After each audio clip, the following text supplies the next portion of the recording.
Hello friends, ഇന്ന് നമ്മൾ നോക്കുന്നത് നമ്മൾ വീടിൻ്റെ അകത്ത് വരുന്ന ഈ രൂപക്കൂട് കാര്യങ്ങളൊക്കെ പ്രെയർ ഏരിയയൊക്കെ ചെയ്യുന്ന സമയത്ത് നമുക്ക് എവിടെയൊക്കെയാണ് ലൈറ്റ്സുകൾ വേണ്ടത്, അത് ചെയ്തതിന് ശേഷമായിരിക്കും നമുക്ക് തോന്നുന്ന ഇന്ന ഏരിയകളിലൊക്കെ ലൈറ്റ് വേണമെന്ന്.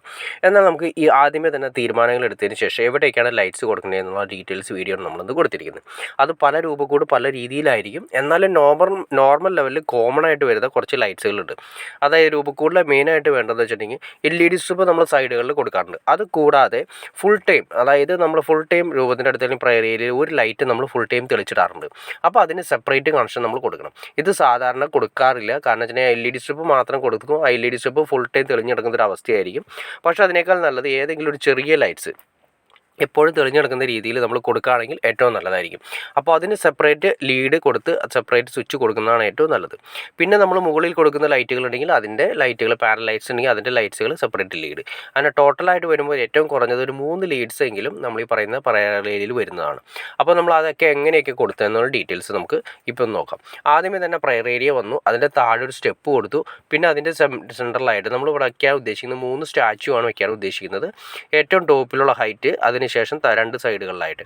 അപ്പോൾ അതിന് മുകളിലായിട്ട് നമ്മൾ കൊടുത്തിരിക്കുന്ന 3 പാനൽ ലൈറ്റ്സിന് കൊടുത്തു. അതുപോലെ തന്നെ ഏറ്റവും മുകളിലായിട്ടും ഇതുപോലെ തന്നെ ഒറ്റ ലൈറ്റ്സ് വരുന്നുണ്ട്.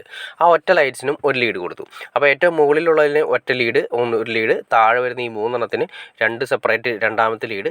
പിന്നെ വരുന്ന ഏരിയ നിങ്ങൾക്ക് നോക്കുക, കണ്ടോ, ഇവിടെ ഒരു സ്റ്റാച്ചു വരുന്നുണ്ട്. അതിൻ്റെ മുകളിലായിട്ട് നമ്മൾ ഗ്ലാഡിങ് ടൈൽസുകളാണ് ഒട്ടിച്ചിരിക്കുന്നത്. ഈ ടൈൽ തന്നെയാണ് ഈ കൊടുത്തിരിക്കുന്നത്. അപ്പോൾ ടൈലിലേക്ക് നമുക്ക് എപ്പോഴും ഒരു വാം വൈറ്റ്സ് ലൈറ്റ്സുകളായിരിക്കും ഏറ്റവും നല്ലത്. കാണാൻ ലുക്ക് പെട്ടെന്ന് ലൈറ്റ് കൊടുക്കുന്നത് ഏറ്റവും നല്ല വാം കളറുകളുള്ള ലൈറ്റ്, അതായത് ചെറിയൊരു മഞ്ഞ കളർന്ന ലൈറ്റ് കൊടുക്കുന്നതാണ് ഏറ്റവും നല്ലത്. അപ്പോൾ 3 സ്റ്റാച്ചു നമ്മൾ ഇവിടെയാണ് കൊടുക്കാൻ ഉദ്ദേശിക്കുന്നത്. ഏറ്റവും ടോപ്പിലായിട്ട് ഏറ്റവും താഴെയായിട്ട് വരുന്ന കണ്ടോ, അതിൻ്റെ ഒരു ലീഡ് സെപ്പറേറ്റ് കൊടുത്തിരിക്കും. ഇതാണ് നമ്മൾ ഫുൾ ടൈം തെളിച്ചിടാൻ ഉദ്ദേശിക്കുന്ന ലൈറ്റ്സ്. ഏറ്റവും താഴെ നമ്മൾ ബൈബിൾ കാര്യങ്ങൾ വെക്കുകയാണെങ്കിൽ അതിലേക്ക് ഡയറക്റ്റ് ലൈറ്റ് അടിക്കാൻ വേണ്ടിയിട്ടാണ് ആ പാനൽ ലൈറ്റ്സ് കൊടുത്തിരിക്കുന്നത്. അപ്പോൾ എപ്പോഴും ഒരു ലൈറ്റ് നമ്മൾ കൊടുക്കാൻ ഉദ്ദേശിച്ചിരിക്കുന്നത്, ഇപ്പോൾ ഇവിടെ കൊടുക്കാൻ ഉദ്ദേശിച്ചിരിക്കുന്നത് ആ ലൈറ്റാണ്. അതായത് നേരെ ബൈബിളിലേക്ക് എപ്പോഴും ലൈറ്റ് തെളിഞ്ഞു കിടക്കുന്ന രീതിയിലുള്ള ലൈറ്റ്, അത് സെപ്പറേറ്റ് ലീഡ്, ബാക്കിയെല്ലാം സെപ്പറേറ്റ് ലീഡ്. പിന്നെ വരുന്നത് സൈഡിലെ LED സ്ട്രിപ്പാണ് വരുന്നത്. അപ്പോൾ ടോട്ടൽ നോക്കുകയാണെങ്കിൽ ഏറ്റവും താഴെ നമ്മൾ പറഞ്ഞ ബൈബിളിലേക്ക് വരുന്ന ഡയറക്റ്റ് വരുന്ന LED സ്ട്രിപ്പിൽ ആ LED വരുന്ന പാനൽ ലൈറ്റ്സ് വരുന്ന ഒരു ലീഡ്, പിന്നെ മുകളിൽ വരുന്ന 3 ലൈറ്റ്സിൻ്റെ ലീഡ്, പിന്നെ അതിൻ്റെ ഏറ്റവും ടോപ്പിൽ വരുന്ന ഒരു ലീഡ്. അപ്പോൾ മൊത്തം 3 ആയി. പിന്നെ LED സ്ട്രിപ്പും കൂടി 4. അങ്ങനെ ടോട്ടൽ 4 ലീഡാണ് നമ്മളിവിടെ ഉദ്ദേശിക്കുന്നത്. പിന്നെ ഒരു കാര്യം ശ്രദ്ധിക്കേണ്ടത്, നമ്മൾ ഏറ്റവും ടോപ്പിൽ നമുക്ക് സ്ഥലമുണ്ട്. അതായത് നമ്മുടെ വർക്ക് കഴിഞ്ഞതിന് ശേഷം ഏറ്റവും ടോപ്പിൽ സ്ഥലം ഉണ്ടെങ്കിൽ നമ്മുടെ LED സ്ട്രിപ്പിന് വേണ്ടിയിട്ടുള്ള ഡ്രൈവ് നമ്മൾ എവിടെയെങ്കിലും കൊള്ളിക്കണം. കാരണം ഡ്രൈവ് നമ്മൾ ഇതിൻ്റെ അകത്ത് കാണാൻ പാടില്ല, പുറത്ത് കാണുന്ന രീതിയിലായിരിക്കും ചെയ്യേണ്ടത്. അപ്പം നമ്മൾ ചെയ്യേണ്ടത് ഒന്നല്ലെങ്കിൽ ഏറ്റവും മുകളിൽ സ്പേസ് ഉണ്ടെങ്കിൽ അതിൽ കൊടുക്കുക കാണാത്ത രീതിയിൽ. ഇനി അതല്ല, നമ്മൾ ഈ കാണുന്ന ഡ്രോ കണ്ടോ, ഈ ഡ്രോയുടെ അകത്തേക്ക് നമ്മുടെ LED സ്ട്രിപ്പിൻ്റെ ഡ്രൈവ് കൊടുക്കുകയാണെങ്കിൽ ഏറ്റവും നല്ലതായിരിക്കും. നമുക്ക് എന്തെങ്കിലും മെയിൻ്റനൻസ് കാര്യങ്ങൾ വന്നാൽ പോലും നമുക്ക് സിമ്പിളായിട്ട് കൈകാര്യം ചെയ്യാം. അപ്പോൾ ഈ ഡ്രോയുടെ ഉള്ളിലായിട്ട് നമ്മൾ LED സ്ട്രിപ്പ് ഒരെണ്ണം കൊടുക്കുക. അപ്പോൾ ഈ ടൈപ്പ് ഡ്രോ നമ്മൾ കൊടുക്കുമ്പോൾ LED സ്ട്രിപ്പ് കൊടുക്കാൻ പ്രയാസം. ആ ഫ്രണ്ടിൽ മാത്രം ഡോറുള്ള ടൈപ്പ്, അതായത് ഹിഞ്ചസ് ഒക്കെ വെച്ചതിന് ശേഷം ഫ്രണ്ടിലെ ഡോറ് മാത്രം തുറക്കുന്ന സിസ്റ്റം ആണെങ്കിൽ അതിൻ്റെ അകത്തേക്ക് നമുക്ക് ഡ്രോയിൻ്റെ അകത്തേക്ക് നമുക്ക് LED സ്ട്രിപ്പ് കൊടുക്കുക.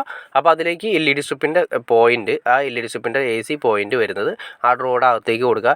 DC പോയിൻറ്റ്, അതായത് DC പോയിൻറ്റ് നമ്മുടെ സൈഡിൽ കൊടുക്കുന്ന LED സ്ട്രിപ്പിൻ്റെ സൈഡിൽ നിന്നുള്ള 2 വയറുകൾ നേരെ ഡ്രോയുടെ അകത്തേക്ക് തുളച്ച് കാര്യങ്ങളെല്ലാം ഇട്ട് കഴിഞ്ഞാൽ വളരെ നീറ്റായിട്ട് നമ്മുടെ പ്രയർ ഏരിയ നല്ല നീറ്റായിട്ടിരിക്കും. അതായത് ഡ്രൈവുകൾ കാര്യങ്ങളൊന്നും തന്നെ കാണില്ല, ഉള്ളിൽ ലൈറ്റ്സ് മാത്രമായിരിക്കും നമുക്ക് പുറമെ കാണുന്നത്. ഒരു വയർ പോലും നമുക്ക് പുറത്ത് കാണാത്ത രീതിയിൽ നൈറ്റായിട്ട് നമുക്ക് കൈകാര്യം ചെയ്യാൻ സാധിക്കും. അപ്പോൾ ഓക്കെ ഫ്രണ്ട്സ്, നിങ്ങൾക്ക് പ്രയർ ഏരിയയിൽ കൊടുക്കുന്ന ലൈറ്റുകൾ എങ്ങനെയാണെന്ന്, എത്ര പോയിൻറ്റ്സ് ആണെന്ന്, എവിടെയൊക്കെ കൊടുക്കുന്നത് ഏകദേശം നിങ്ങൾക്കൊരു ഐഡിയ കിട്ടിക്കാണെന്ന് വിചാരിക്കുന്നു. ഇനി എന്തെങ്കിലും ഡൗട്ട്സോ കാര്യങ്ങളുണ്ടെങ്കിൽ തീർച്ചയായിട്ടും കമൻറ്റ് ചെയ്യാനും മടിക്കരുത്, ഷെയർ ചെയ്യാനും മടിക്കരുത്, സബ്സ്ക്രൈബ് ചെയ്യാനും മടിക്കരുത്. ഓക്കെ ഫ്രണ്ട്സ്, അടുത്ത വീഡിയോയിൽ കാണുന്നവരെ ഓക്കെ.